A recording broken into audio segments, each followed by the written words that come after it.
si Francis Riudique at narito ang mga napapanahong balita.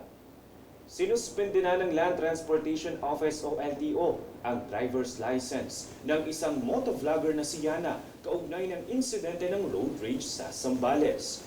Bukod dito, guilty din ang motovlogger sa paggamit ng motorsiklo ng walang side mirror na may multang 5,000 pesos. Sinisingil rin siya ng LTO ng 2,000 pesos sa kanyang reckless driving. Matatanda ang naging viral ang naturang vlogger matapos ang delikadong pag-overtake nito sa isang SUV na kanya ring pinag-initan ng ulo.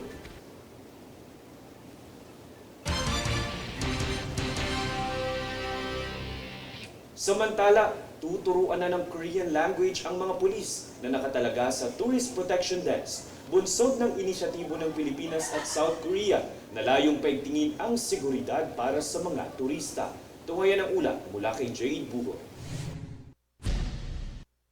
Pinahayag ng Presidential Anti-Organized Crime Commission o PAOK na tuturuan ng basic Korean language ang mga pulis na itatalaga sa mga Tourist Protection Desk. Layunin ng mga hakbang na ito na mapabuti ang komunikasyon sa pagitan ng mga pulis at mga South Korean tourist. Ang plano ay bunga ng pagpupulong ng mga opisyal ng Pilipinas at mga diplomat ng South Korea.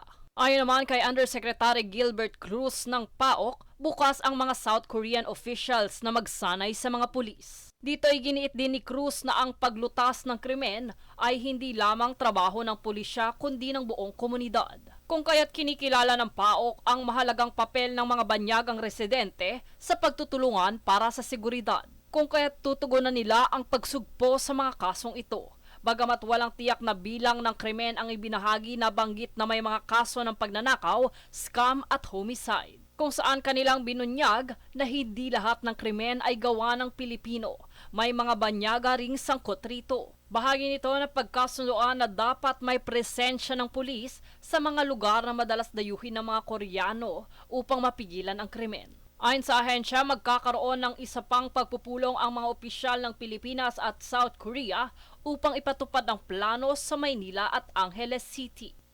Jade Buhoy, nag-uulat para sa Golden Nation Network. Mas hihigpitan naman ng Metropolitan Manila Development Authority o MMDA ang implementasyon nito ng No Contact Apprehension Policy sa kahabaan ng EDSA, C5 at ibang kalsadang sakop ng kanilang jurisdiksyon. Ayon kay MMDA Chairman Don Artes, magkakabit ang ahensya ng karagdagang mga CCTV cameras para mas mapaigting ang implementasyon ng naturang polisiya. Nakatakdang simulan ang pagkakabit ng mga CCTV cameras sa Lunes, May 26.